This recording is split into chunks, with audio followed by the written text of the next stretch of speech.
We're in the Oceanic Galleries in the Metropolitan Museum of Art looking at a fly whisk. These have been classed as fly whisks in museums. But in fact, this is not something that would be used to swat flies. It has far too many sacred components, these elements of human hair, very intricately plaited and then used to make these bindings along with the coconut cord fibre. So this is using both human hair and the red fibre, which is from the coconut, and they're intertwined, and that's an important spiritual indicator. These are used as a means to encourage the presence of divinity during ritual practice on a sacred precinct in an island group called the Austral Islands, which is roughly 700 kilometres south of Tahiti. They're composed of this single figure at the top, which is usually described as being Janus-headed. That's a little misleading because the god Janus is a Greco-Roman two-faced god. And what we're seeing here is this beautiful abstract form that is in fact doubled. But if this was spun, you would see a multiplication of that figure. The way that its feet are placed, you can see, is a sculptural cue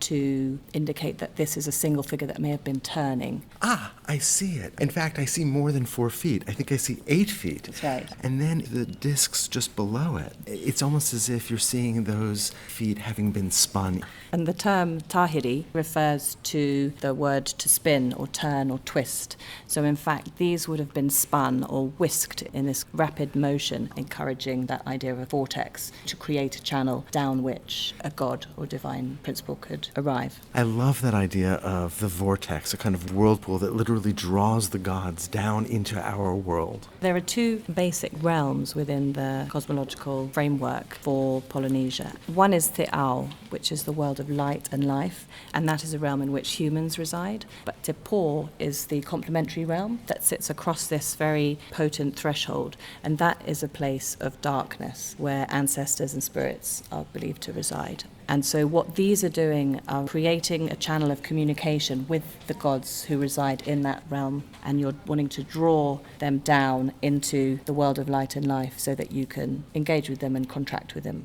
So would it be going too far to see the intertwining of the dark hair and the light coconut fiber as the mixing of these 2 realms? While they're being spun, yes, this binding is going to be flipping between these different realms. So this idea of the gods descending into the world of light, into the world that we know, I think is so beautifully encapsulated by each of those discs below the figure. And then there's a double disc just below that and just above the binding. That's really intriguing because we can't actually see what is indicated in those tiny notches. But we know from other examples of these fly whisks that you often have a series of pigs, pua'a. Pigs are a vital component of any ritual exchange between humans and their gods. So nothing would happen on the ritual precinct without the sacrifice of pigs. And you see this pronounced navel and this slightly distended belly. People have thought that that's a reference to Opunui, who were the priests that lived within the precincts of the marae and who were said to have had full bellies because of the access to the sacrificed pigs and other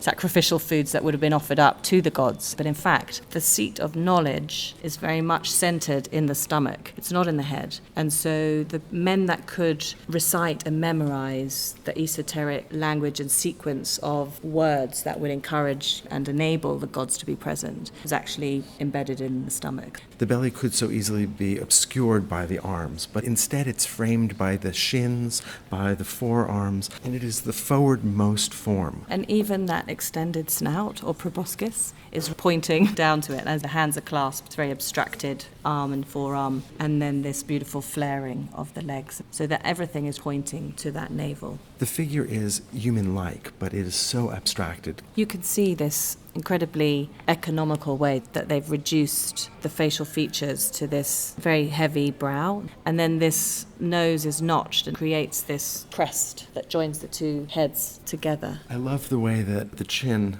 is undercut so that there's this beautiful negative space. And I think that's a very vital part of the whole design of this work. In the same way that the red and the black of the binding in the central shaft are alternating, then the positive and negative space are doing precisely that. It's such a good reminder that we should not look at objects from Oceania in a simplified way. And one of the vital things is to try and recover how they were used, why they were used. We can really tell a lot from how it's constructed and the important materials that are incorporated into it.